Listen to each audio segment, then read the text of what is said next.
Muy buenas tardes, noches, días. Continuando con el programa de capacitación enfocado al riesgo eléctrico, para el día de hoy tenemos la presentación de autocuidado, perdón la redundancia, en riesgo eléctrico. Pero antes de iniciar, yo quisiera saber, bueno, quisiéramos conocer qué tanto saben de qué es un riesgo, qué es un peligro. Peligro, para definiciones, es la fuente, situación o acto que tiene un potencial de hacerme daño. En este caso, ustedes que están observando y escuchando esta charla, pues para ustedes como tal, el peligro sería en la silla que están sentados. Esa silla, o no estén sentados, sigue siendo el peligro, ¿cierto? Es la fuente. Y para determinar el riesgo es la probabilidad por consecuencia de que un peligro se materialice. En este caso, la silla, la cual ustedes se van a sentar o están sentados ya, es el peligro. Pero para que sea un riesgo, debe existir la probabilidad y la consecuencia de que se pueda materializar.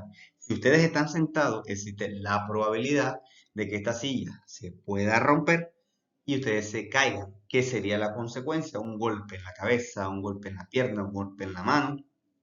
Esa sería la consecuencia. Diferencia entre peligro y riesgo. Peligro, fuente, situación o acto. Riesgo, probabilidad por consecuencia de que se materialice este peligro. ¿Vale? En normatividad, pues Colombia posee varias normas como tal, resoluciones, en este caso, en las cuales encontramos dos resoluciones, ¿sí? La cual es una, la 5018 del 2019, por el cual se establecen los requisitos y los lineamientos de seguridad y salud en el trabajo para actividades de generación, transmisión, distribución y comercialización de energía eléctrica. Esta norma plantea toda la parte de seguridad y salud en el trabajo enfocada al riesgo eléctrico. Y la segunda, que es la resolución 90708 del 2013, más específicamente, este es el REGI, el Reglamento Técnico de Instalaciones Eléctricas. Este va más enfocado a los técnicos electricistas, tecnólogos electricistas e ingenieros electricistas. Pero dentro de este marco hay un punto que es bastante importante que lo vamos a tener en cuenta más adelante, que son las 5 reglas de oro. Sigo continuando con la capacitación, vamos a definir qué es riesgo eléctrico. Como anteriormente definimos que era peligro y que era riesgo, ahora vamos a definir la parte de riesgo eléctrico. ¿Qué nos dice que es riesgo eléctrico? Riesgo eléctrico no es más que la probabilidad de ocurrencia de un contacto directo o, en este caso, indirecto con una instalación eléctrica. Y que nosotros tengamos en cuenta la gravedad de sus consecuencias. O sea, que existe la probabilidad, por la que estamos mencionando, que ocurra y que esta probabilidad puede pasar y va a determinar o va a acarrear unas consecuencias, sean graves o leves.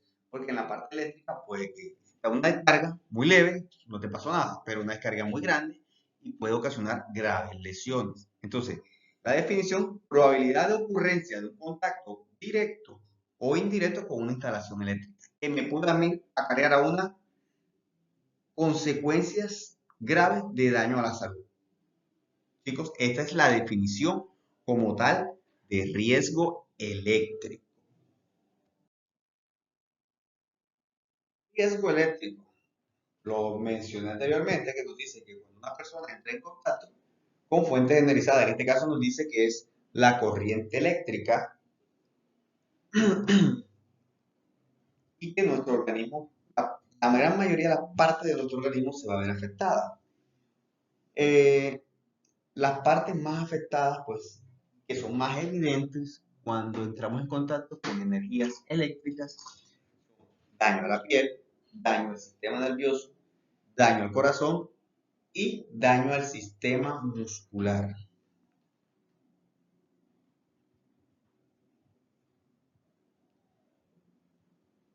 Cuando uno de los sistemas que se ve bastante afectado por el paso de la corriente es el sistema nervioso.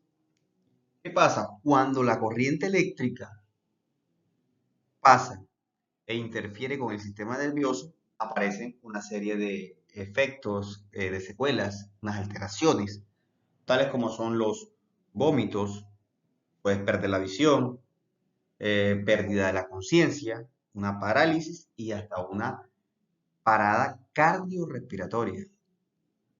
Eh, este tipo de secuelas pues son evidentes y hay que prestar bastante atención al momento pues de aplicarle unos primeros auxilios a la persona cuando se ve afectada por este tema del sistema nervioso alterado por una descarga eléctrica. Luego, los daños que sufrimos al recibir eh, paso de corriente por nuestro cuerpo y que la piel, y esta es la más evidente, la que las personas más pueden evidenciar el daño, porque está por fuera, y es la principal lesión que le ocurre a las personas, porque puede generar quemaduras, ya sea externas o internas, debido al paso de la corriente por nuestro cuerpo. El paso de la intensidad de corriente a través de nuestro cuerpo se conoce como el efecto Joule, por la proximidad de un arco eléctrico. Chicos, todo parchar, la corriente se da en forma de que toda partícula en movimiento genera calor, por eso es que nosotros recibimos quemaduras. Continuemos. Pues el corazón es el órgano que se ve pues muy afectado con el paso de la corriente. Una de las principales lesiones que ocurre es la fibrilación ventricular. ¿Y qué es la fibrilación ventricular como tal? Es una serie descoordinada de contracciones, o sea, el corazón no va acorde a su ritmo cardíaco. Cardiovasculares, cardíacas inferiores, ineficaces y muy rápidas, ¿sabes? Muy rápidas, causadas por numerosos impulsos eléctricos caóticos. Por eso es que al momento de la intervención utilizan un desfibrilador para tratar de acomodar este ritmo que llevaba el corazón, para tratar de salvar la vida de la persona.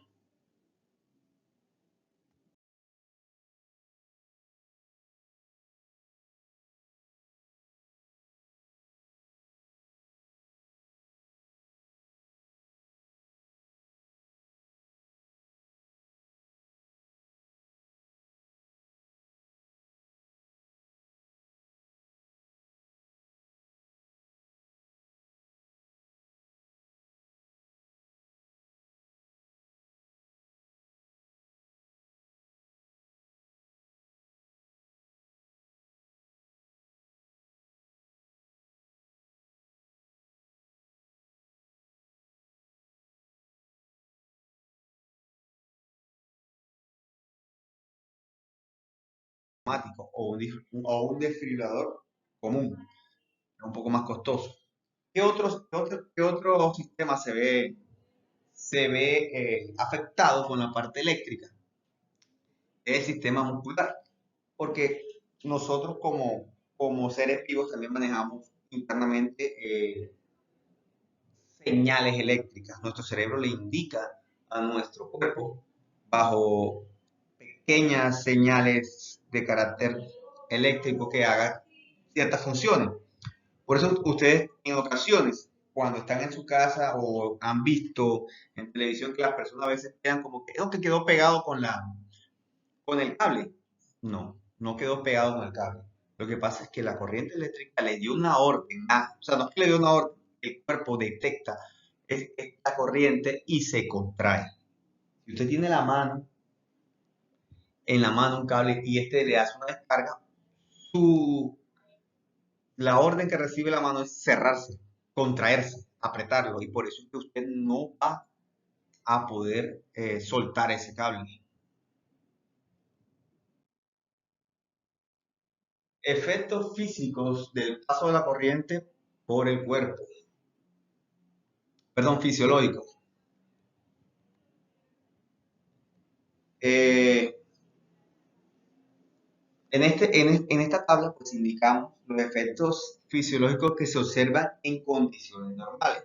Por ejemplo, de 0 a 0,5 miliamperes de fuerza de corriente no se observa ningún efecto, pero ya desde 5 miliamperes a 10 miliamperes puede que haya calambres, reflejos musculares, ¿cierto?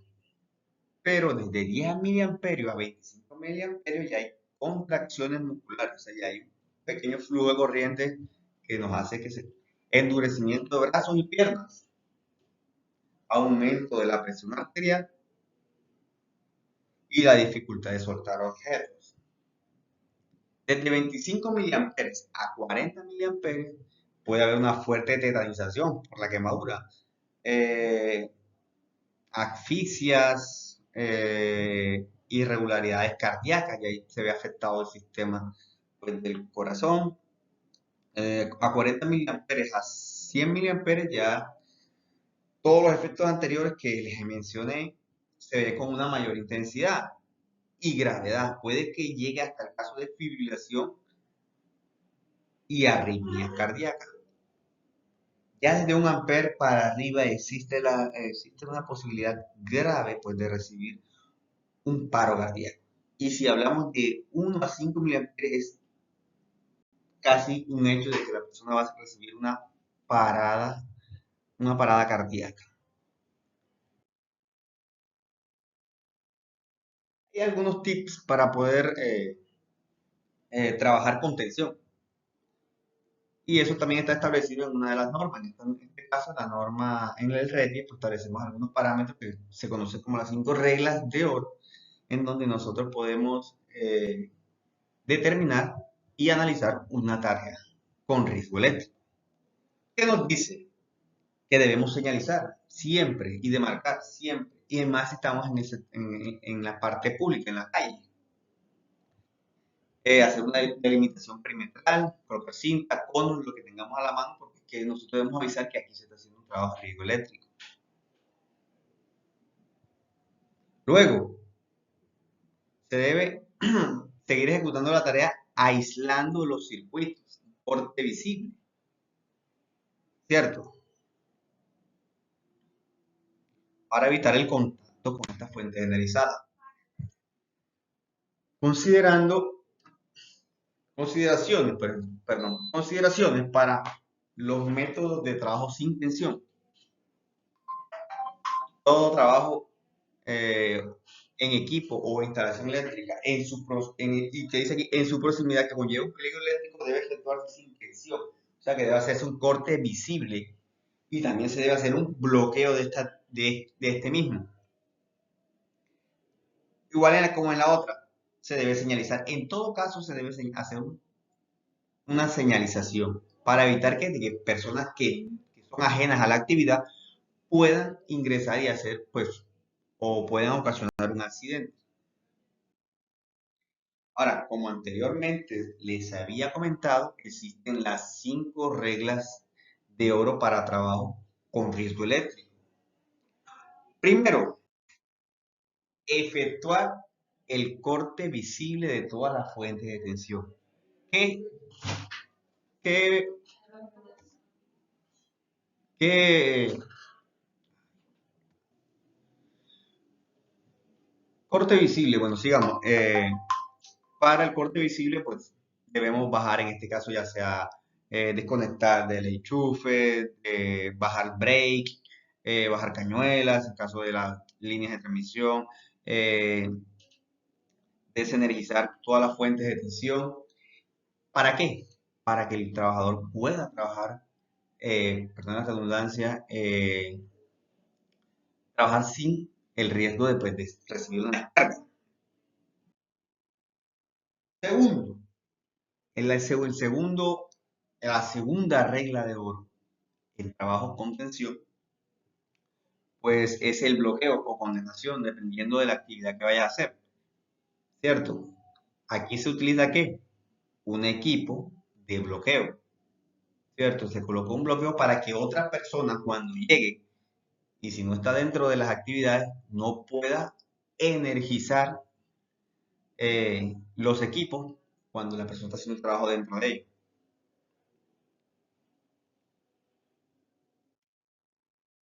Tercera regla de oro, verificar la ausencia de tensión.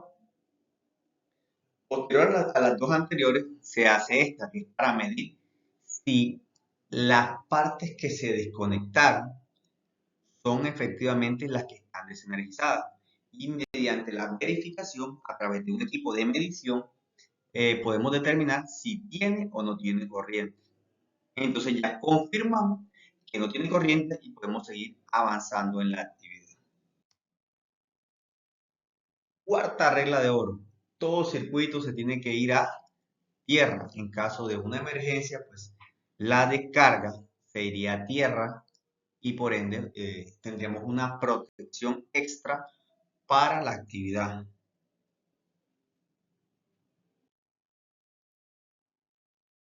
Puesta a tierra en cortocircuito perdón. ¿Qué criterios se deben tener en cuenta para pues aplicar la puesta a tierra? Debemos tener un buen estado de los equipos puesta a tierra, o sea, que estos equipos sean certificados, que estén hechos para la actividad que se va a realizar. Debemos tener conductores adecuados para soportar la corriente que vamos a intervenir. Se debe hacer la inspección de equipos, en este caso las pértigas. Cada uso debe estar y deben estar limpias porque eh, obviamente ellas son las que van a hacer la conexión y la desconexión de las fuentes energizadas. Iniciar con el aterrizaje del conductor de fase cercana. Considerar el conductor del neutro como si fuera una sola fase. Evitar formaciones de bucles o bobinas en conductores puestos a tierra. Se debe en todo momento, pues, dar los elementos de protección personal enfocados al riesgo eléctrico y a los niveles de tensión que se vayan a manejar. Por último, y no menos importante, mantener unas distancias de seguridad. Estas distancias de seguridad están dentro de la resolución 5018 para personal capacitado, pero también hay unas distancias de seguridad para personal que no está capacitado. En el RETI también manejan la parte de las distancias de seguridad y dan unos lineamientos y unas distancias seguras. Quinta y no menos importante, establecer una correcta señalización. Esto nos permite que informar al personal que no está interviniendo dentro de nuestra actividad como tal, advertir que ahí se está haciendo un trabajo. Aparte, crear una barrera entre las personas ajenas y la actividad para evitar posibles accidentes. ¿Qué nos dice, pues, en la parte de señalización en el RETI? En lugares públicos deben pues, hacer una delimitación clara para que las personas puedan observar y prevenirse que ahí se está haciendo un trabajo con riesgo eléctrico. Teniendo en cuenta que pues, en la parte pública pueden haber niños, pueden haber personas, animales, personas discapacitadas, entre otros. Entonces, con este método, pues nosotros aislamos y ponemos una pequeña barrera para evitar que pues personal ajeno a la actividad entre y se coloquen en riesgo tanto ellos como nosotros de una descarga eléctrica.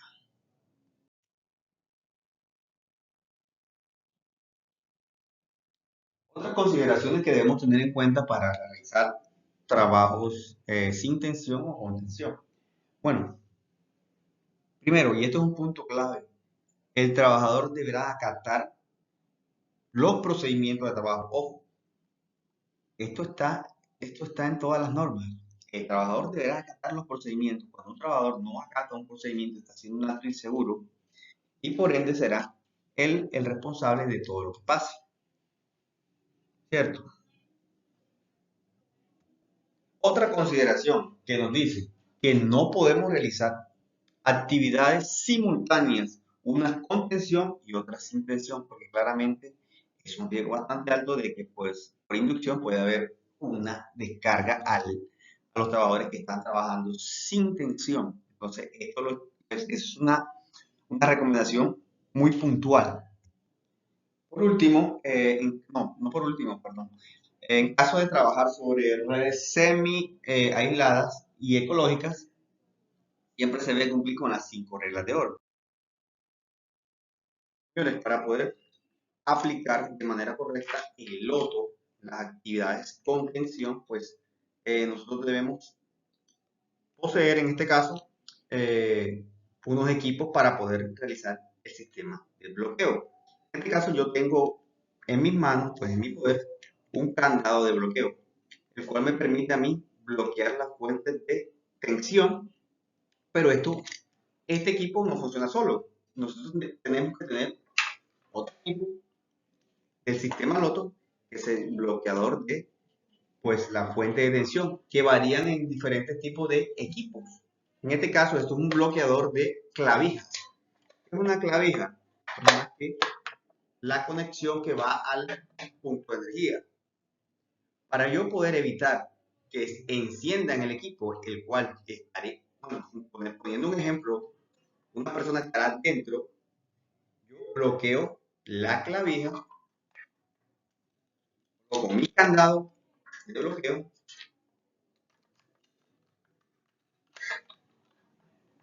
pero solamente coloco el candado.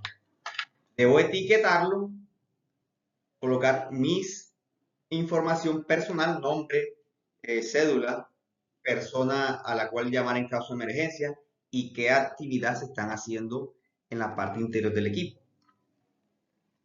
Luego cierro el equipo e ingreso. Por más que alguien quiera encender el equipo, él va a estar primero señalizado, bloqueado y no se va a poder conectar a la fuente de energía. Las llaves, las llaves de estos candados son intransferibles. Esta llave debe tenerla el trabajador que está haciendo la actividad dentro de la máquina, de la subestación, dentro de lo que esté haciendo la actividad, él debe tener su llave para que nadie del exterior pueda energizar la máquina y que esta cause un accidente. Bueno, señores, gracias por su atención prestada.